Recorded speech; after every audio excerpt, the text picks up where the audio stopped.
Welcome back to Next Token Uganda, the podcast where we break down AI or artificial intelligence. AI is changing the way how we solve problems, the way how we work, and the way how we go about the daily life activities that we do. And this is the second episode of Next Token Uganda. We are going to have a quick recap of the first episode, where we talked about what is AI. We learned how AI was previously restricted to uh, research labs and also the big organizations. For today, the main topic of today is how does ChatGPT know everything? My name is Akanina Junior, and I'm a software engineer and AI expert. With me here today, I have.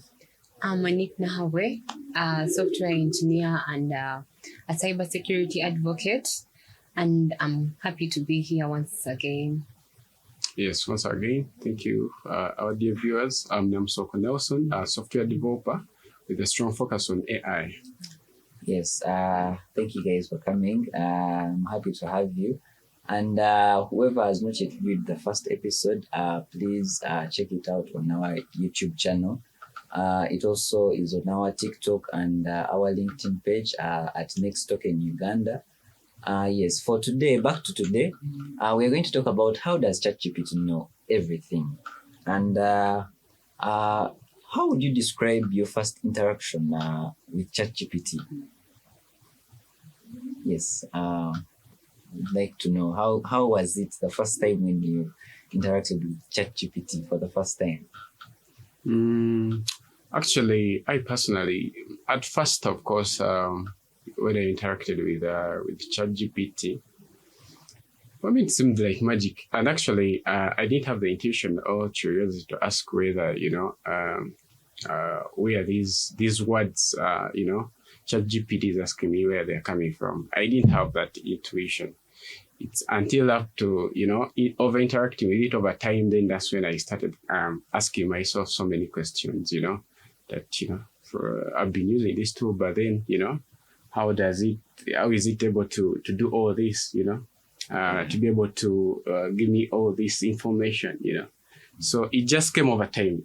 It was not just like a one day thing. No. Yeah. So I had to go there and discover myself. Yeah. Yeah, and to me, like how you have said, like it felt like magic.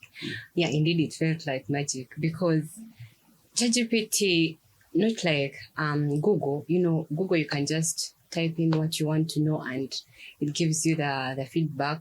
But it's not like ChatGPT. ChatGPT, you give it your question, it's like describes it for you very well. And like ChatGPT, and it always knows the answer. Yes. You can ask it anything and it will give you answers. Give you the answer, yeah. Well, for me, the first time I actually used ChatGPT, I actually didn't think or to know maybe how does it know these things. I didn't have that Yeah, curiosity. it is with time. Yeah, the curiosity came late, and I'm like, wait a minute. Wait a minute. Hold on, wait a minute. Yeah. Yes, And I'm like, yes, this thing, how does it like always know the answer and it always gives me something that is to me is right? Yeah. So with time I got to, as you grow into this kind of career and you know that this is how it does this and this.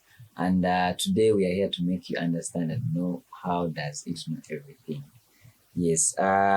Many people think it's these are myths where you find that maybe people think maybe someone behind the scenes is typing in the words, or some people think maybe it is there is someone behind there who's writing everything, and like when someone asks this, he's getting maybe the answers. Yeah. Some maybe for the developers, so maybe it is in the cloud and it is of which some of these things could be true or not true. Yeah. But I can't wait to also find out with you guys. Yeah.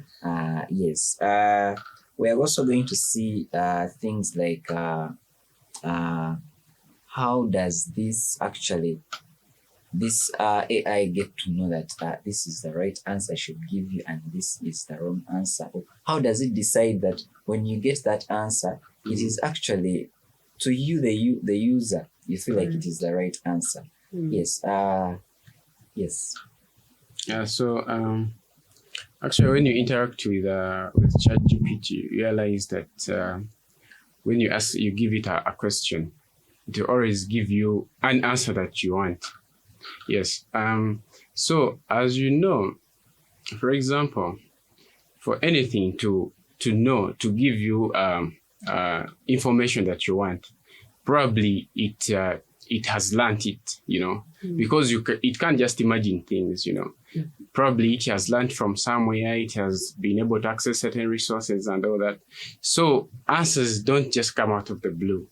So with ChatGPT, basically, it has been trained on millions of resources, millions of text, books, conversations, and all that. So basically, when you ask it a question, it will just look through all the information that it has been trained on, and when it's speaking, actually, during the training, the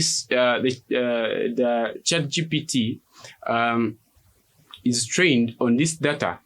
It looks for certain patterns in the data. So when it gets those certain patterns in the data, it always, records them.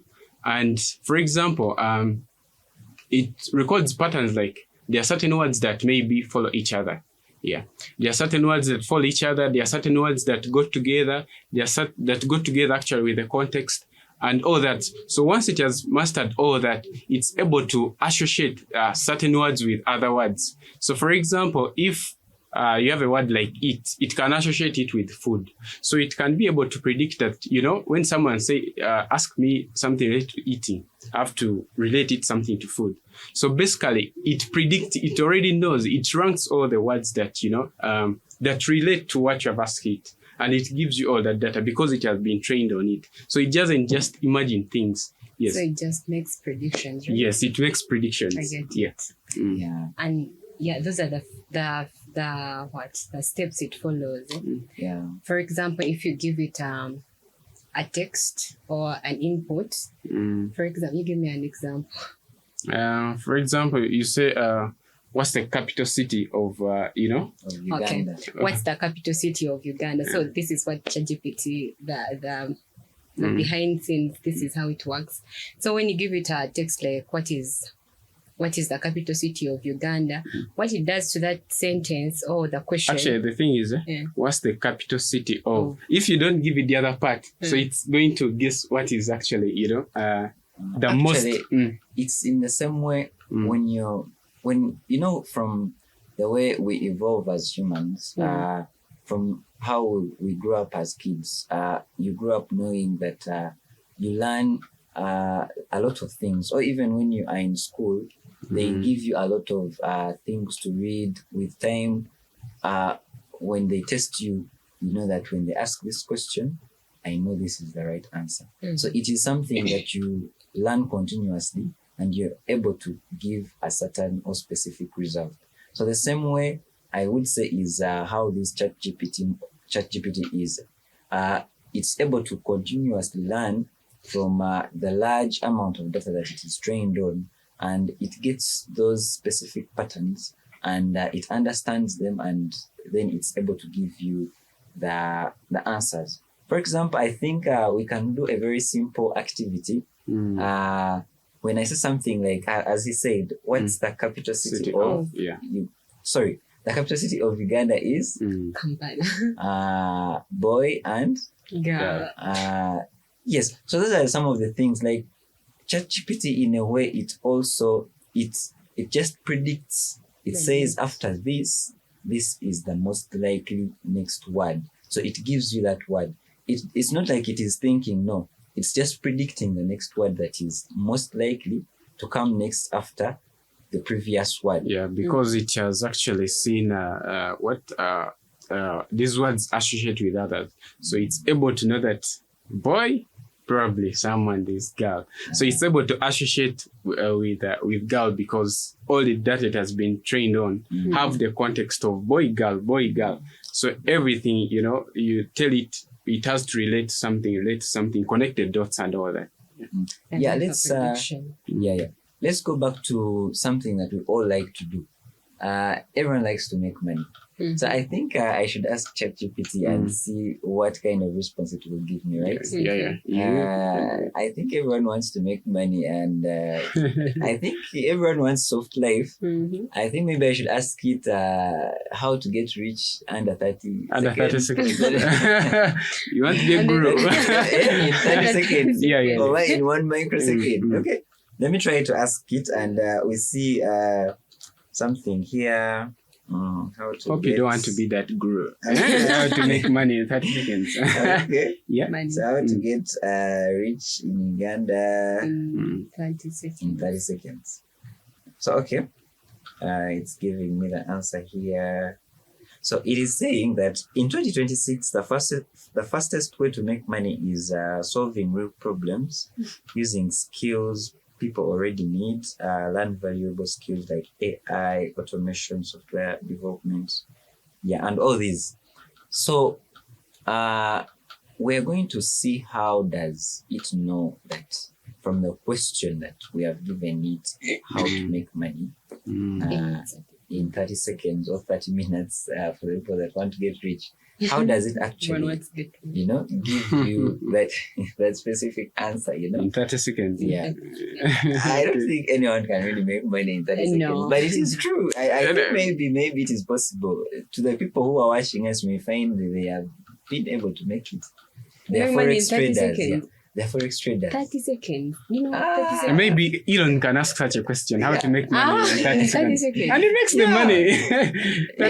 For people who actually have done some kind of trading, there are all those market shifts that happen. I think people make crazy money, I think. Yeah, crazy. I think it is possible. But let's see how this all happens. Yeah. So, maybe you can break that down. Yeah, so our question was how to make money in 30 seconds. So this is what ChatGPT does.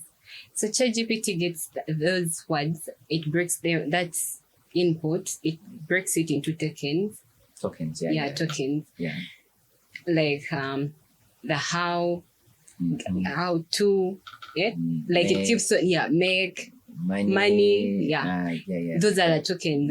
Remember our podcast is Next Token Uganda. By the way, we are called Next Token Uganda. They shouldn't forget that. Yeah. So after breaking those the sentence into tokens, what it does it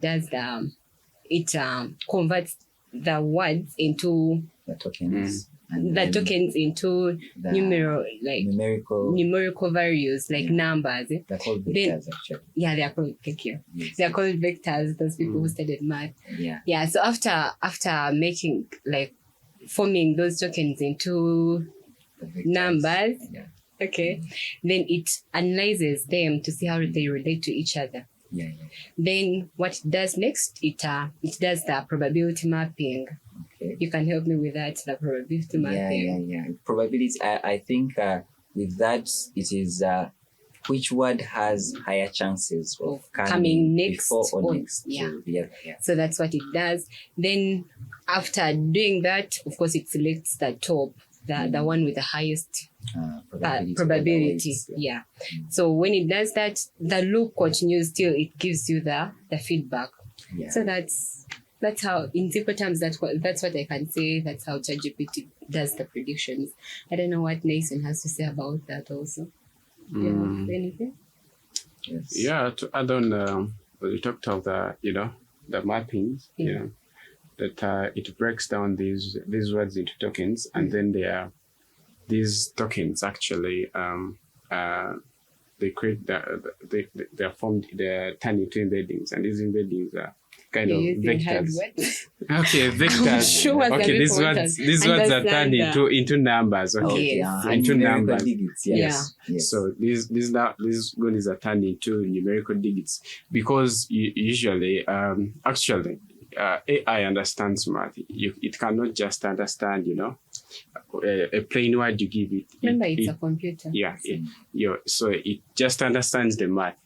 So what it does, once you ask it your question, that question you have asked it, it will turn them into those words, and then it will do the search for basing on those numbers. It will look for other related words that are closer to those numbers because they are similar. They're in the same, Vector space. Yes, yeah. So they are similar. So it will bring for you everything that is related to, to that area. Any word that is correlating to that, it will bring you the best, basing on the ranking. Remember I said probability. Yeah.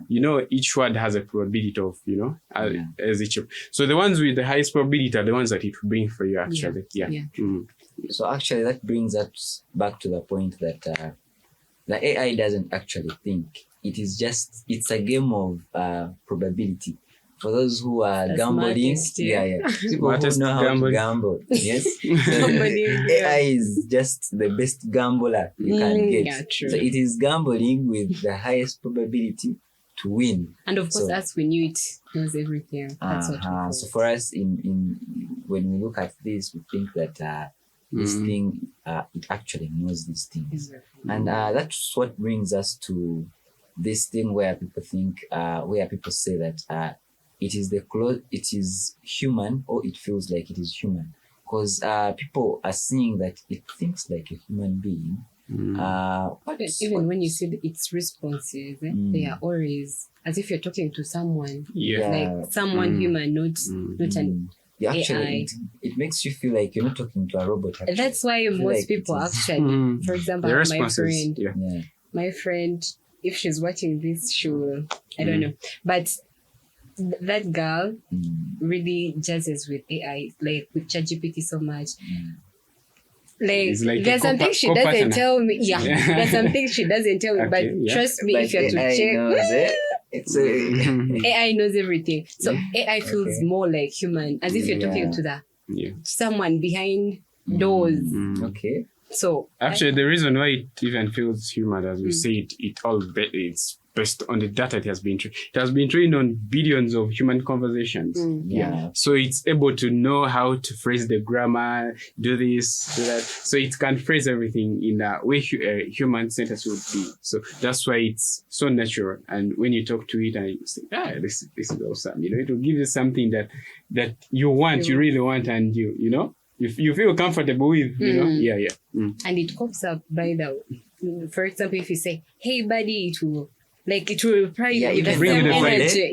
The same vibe, the same energy. And when you're feeling like down, you'll be like, ChatGPT, I'm feeling down, blah, blah, blah. To be like, calm down. It feels so human. To comfort you.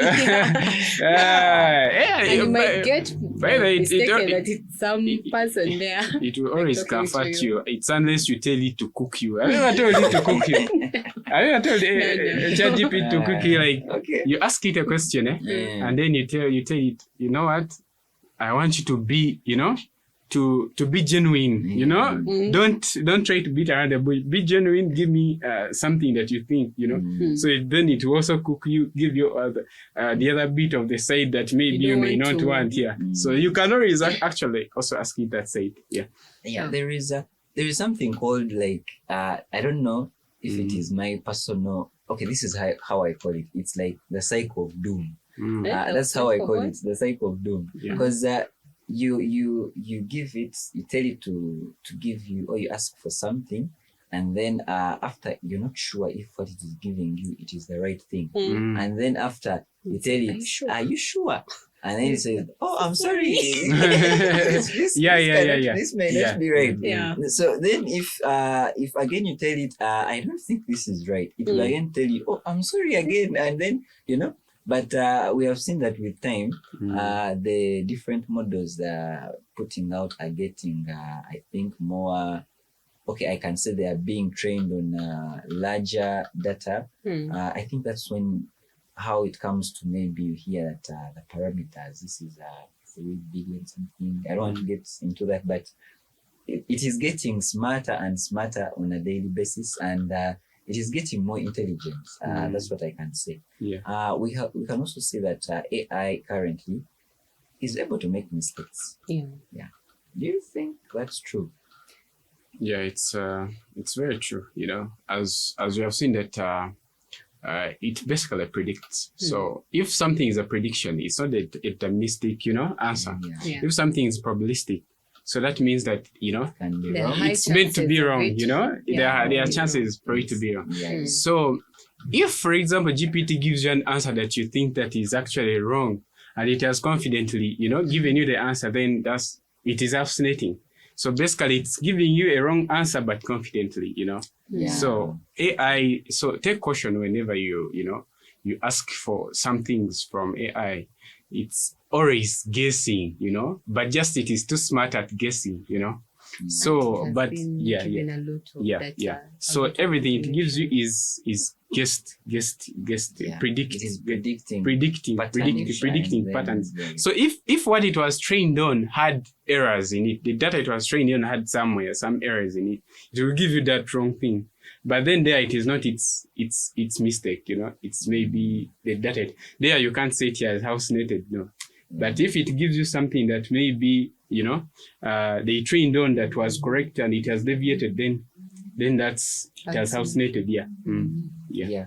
Actually, I think that is clear. And as you have said, the AI is as good as the data it has been trained on. Yeah. So that's why I think most of these big companies invest in cleaning the data. Yeah, data curation and making sure the data is good to clean. So the model is as good as the data that has been trained on. So the other thing I think is we are seeing that AI, for example, now is shifting.